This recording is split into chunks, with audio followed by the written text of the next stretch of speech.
If you've been with us over the past couple of weeks, Sarah started us off with this whole idea of Advent and pilgrimage. And Advent is this word for waiting and expectation, where we wait, even in the darkness, even in difficult times, where we wait for the coming King, the one who we will worship.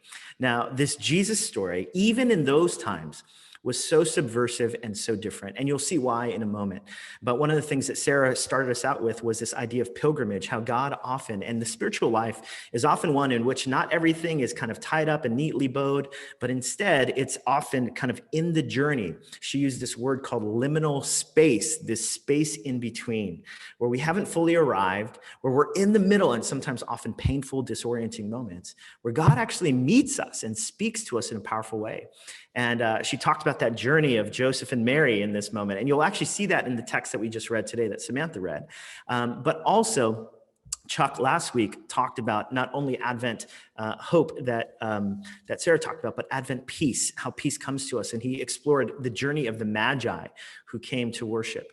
And today we're going to look at another journey, a group of people who are sojourners, who are pilgrims, who in the midst of even journeying and in this pilgrimage, Advent, the good news of Jesus comes to them in such an extraordinary way.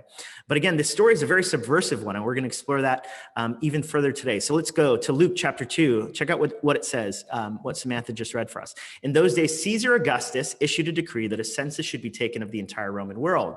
This was the first census that took place with Quirinius, who was governor of Syria, and everyone went to their own town to register. Now, a couple of quick notes here. The names are actually written down because this is a historical document. This is what we believe actually happened. This isn't some fairy tale. This isn't some myth. But this really happened. In fact, you can check on the records about Quirinius, or you can check on Caesar Augustus. Now, here's the thing. Juxtaposed to this idea, there's Caesar Augustus, who's the most powerful person in the known world at that time, and Quirinius, who's the governor of this area, and Caesar Augustus. He makes this decree, and everything shifts around the decrees that Caesar Augustus makes. Now, I want to clue you in on this because it's very important to realize, like, this text is Luke, as he writes about this historical account, he's writing about someone with an extraordinary amount of power, i.e. Caesar Augustus. Now, look at what happens as a result of this decree. If we can go to the next slide. So Joseph also went up from the town of Nazareth in Galilee to Judea. And now Joseph was someone who was not of this ruling, powerful class. In fact, Joseph, he has to follow because, again, the Jewish people were under Roman rule. And he is just this little peasant guy in the midst of Caesar Augustus who makes this big decree. And so Joseph, he goes to Bethlehem, the town of David, because he belonged to the house and line of David. He went there to register with Mary. Now, again, this is a theme that was remarked on by Sarah a couple of weeks ago. Joseph takes Mary, who was pledged to be married to him and was expecting a child. So with all sorts of the innuendo and designations of an unmarried woman who's pregnant, Joseph, who feels so perhaps betrayed, confused about all of this, he and Mary are on this journey then to go to Bethlehem. And they're on this journey because Caesar Augustus, who has all the power and all the might and all the fame, he makes this decree. And so as a result, Joseph and Mary and thousands of others are traveling across the region because that's how powerful Caesar is. While they were there, the time came for the baby to be born. She gave birth to her firstborn. In those days, to have a firstborn was such a meaningful moment. Gives birth to a firstborn, a son. She wrapped him in cloths, placed him in a manger. And you've probably seen all the decorations of mangers that are about. Back then, it was, of course, not nearly as nice and glowing, perhaps, as some of the nativity scenes that you've seen on Fifth Avenue, because there was no guest room available for them. Now, do you see the scene here? Caesar Augustus. Now, I want this to be juxtaposed in your mind. Caesar Augustus, who has all the power and might, and Joseph and Mary, who are giving birth to a baby in a manger because there's no room. Now, notice, though, this moment that seems so ordinary and is honestly this very nondescript, very sad, and incredibly kind of a beleaguered family dynamic happening here in a manger scene. Now, here's what we know about the Christmas story. There's a supernatural element that's infused into it. Now, notice what the text says next. It says, there were shepherds living out in the fields nearby, keeping watch over their flocks at night. So I want you to get this scene. Caesar Augustus, who's full of power and might and fame and wealth. And there's Joseph and Mary, who are these pilgrims who have been journeying, wondering where God is in the midst of this, other than a dream and a revelation. And they're giving birth to a baby in a manger. And then the next group of people that's introduced are this group of shepherds. Now, shepherds in those days, we can actually show the image, as a group. Shepherds were known as nomadic people. Now, of course, in the ancient Near East, most of the culture was nomadic. They would travel around in different tents and so on and so forth.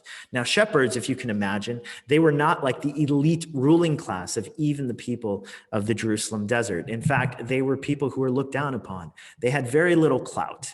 They were people who often were loners, who were kind of alone watching these shepherds in the desert. It was not a profession that required a whole lot of power or wealth or fame. In fact, it was one of the most nondescript, lowly types of professions. And yet, in the story, one of the big revelations. Now, again, this is all within the shadow of Caesar Augustus, who has all the power, all the might, all the fame. There's Joseph and Mary. And then there's these shepherds, these lowly shepherds. Now, look at what news comes to these shepherds. Check it out. This is what it says. It says, an angel of the Lord appeared to them, and the glory of the Lord shone around them, and they were terrified. But the angel said to them, do not be afraid. I bring you good news. Wherever you are, say good news. Good news that will cause great joy. Wherever you are, say great joy. For all the people, wherever you are, say all the people. Today, in the town of David, a Savior has been born to you. He is the Messiah, the Lord. Isn't this beautiful? The angels, the supernatural angels, reveal themselves to this nomadic pilgrim type of group called shepherds, the lowly of the low, not ones with a lot of political clout or wealth or influence, but instead, these lowly shepherds. Now, again, keep this in mind when we come to Caesar Augustus, who, of course, he would propagate these stories about himself, that he was divine, that he was from the gods, and supernatural things like angels and comets.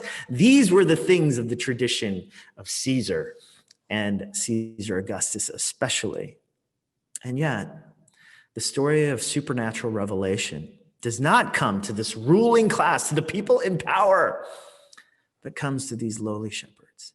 Now, if you can imagine in today's world how different this is, right? When we think of who are the people who, like if I were to think about God, how will we propagate this message that God, you're going to give this revelation of who you are?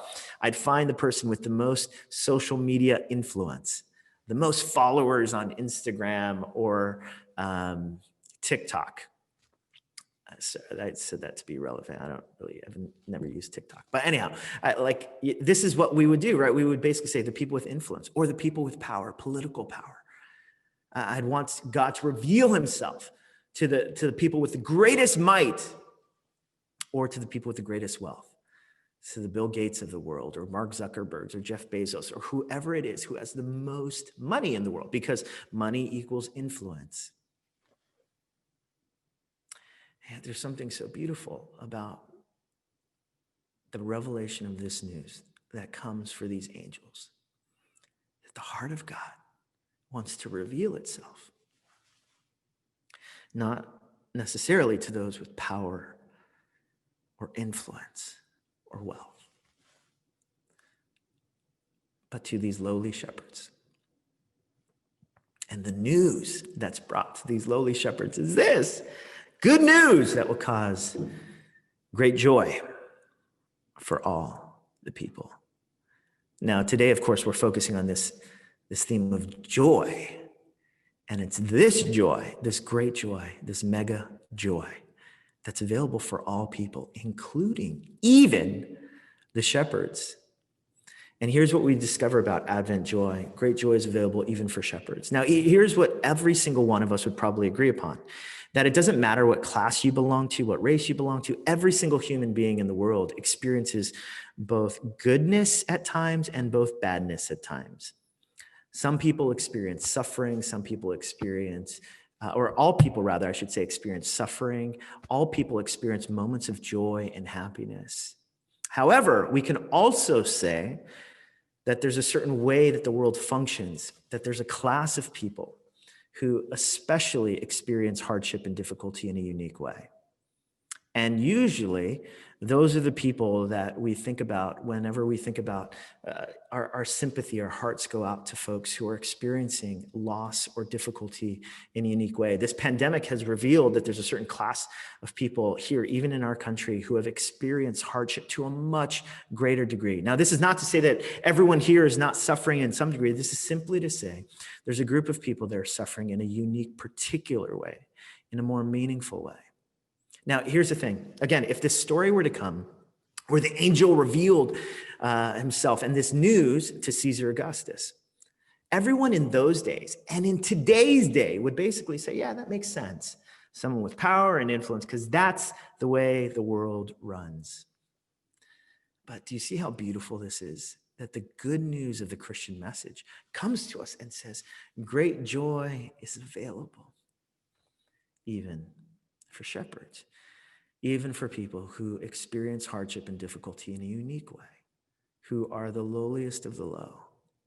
Now, you and I know how this works, right? Like, because again, if this story, if this was a modern story and it came where an incredible social media influencer were the person who got this revelation, but no, it's probably a peasant somewhere in the southeast part of the world with no reputation, no political clout, no financial kind of worth. And God reveals this news. Great joy is available even to you. In fact, for all people. Joy that would change the entire world. Now, here's the thing. These shepherds, it's not like after they receive this news, they witness the birth of Jesus and all of a sudden they become rich and powerful and great and mighty. No, their life probably did not change that much. In fact, they probably still had the snickering sneers of people who thought of them as lowly and outcasted.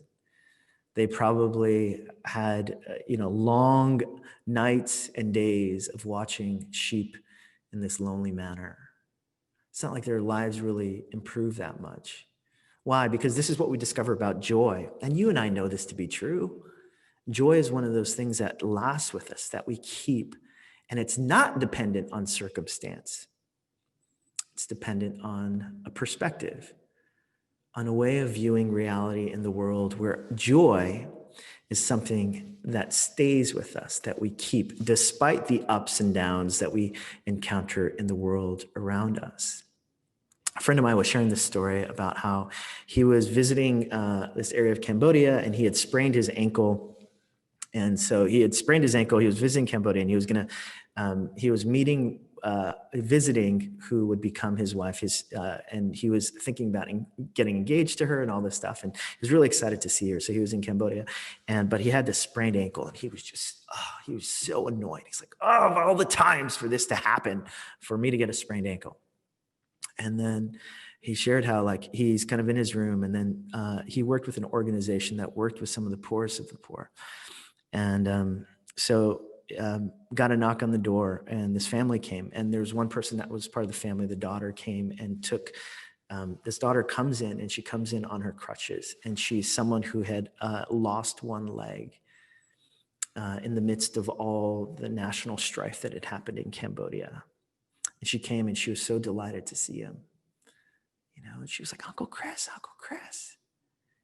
And there was just this moment where he just saw in her such radiant joy in the midst of her predicament, where she was just bounding along with one leg, But there was something internal, something that despite her circumstances that changed everything. And here he was as this Westerner who kind of had a sprained ankle and was kind of wallowing in his own demise. And it was just this perspective change of what true joy is, how it can come to us. And it's not dependent on circumstance. And maybe for some of us in this season, joy has been that elusive thing. It's been elusive to find. It's been elusive to find a sense of any kind of joy. But what if we really believed this Christmas message, that joy was available, great joy was available, even for shepherds, and our lives and our circumstances may not change, but there's something that fundamentally happens internally, that we've embraced something that changes everything. Now, here's the thing about this great joy, though. You see, great joy is not achieved. It's not something we earn. It's not something we work for. It's not like these shepherds, all of a sudden, they're like, it's because I've really aced this shepherding thing that God is basically saying, I'm going to give you great joy. But no. See, great joy is not achieved. It's actually received. If we go to the next slide. Christian joy is received. It's not achieved. And that's why it says, I bring you good, not good recommendations based on what you've achieved. I bring you good prescriptions for how you're supposed to live. No, I bring you good news. News of great joy for all the people. That something has been done on your behalf, that a Messiah is born. That goodness and joy can be received and not achieved. In other words, how do we receive this kind of joy? Because if you're anything like me, over the past few months, you've probably been wondering, how do I make it through what's been this once in a generation pandemic? How do I make it through? And how do I do so with some semblance of a soul and a mindset that's intact? That's even, dare I say, joyful. Well, how? See, it's not achieved. It's received. It's news that has come. A Savior has come to show us that our lives need not be dependent on our careers, on the stuff we possess, on our circumstances, but on a hope in a God whose unfailing love is so evident and clear for each one of us. And there's nothing we've done to earn it. We simply receive it, and it changes everything. Tim Keller, he says this. He says that to become a Christian, all you need is nothing. The problem is most people don't have nothing. Most of us have our intellect, our wherewithal, our money, our location, our jobs, our careers, our families. We have all of these things that we bring before the table. And oftentimes religion has been taught, whether it's in ancient times or in modern times, religion has been taught in such a manner that what I do is I bring forth my best effort, and then God is pleased with me. And yet, here's the fundamental difference of the Christian story. The Christian story is that Christian joy is not achieved, it's received. And if it's received, then here's what I bring to the table. I bring nothing. I bring nothing except my broken, humble, expectant heart. And I say, Jesus, let me experience this joy. This joy that is not of the world. This joy that the world never gave me. This joy that the world can't take away. All you need is nothing. And today, here's my invitation to you. Will you just bring your nothing? Will you just bring your raw, authentic, broken, humble, yearning, expectant self? And say, Father, I want to receive this good news of great joy that's come not in what looks like my achievement or what I can do better to be a better person in this pandemic, but instead what I've simply received from the one who has come into the world to show me what true joy looks like. A joy that's not dependent on myself, a joy that's not only available to the rich and the powerful and the blessed, but instead it's available to even shepherds, to even you, to even me. May we receive this joy.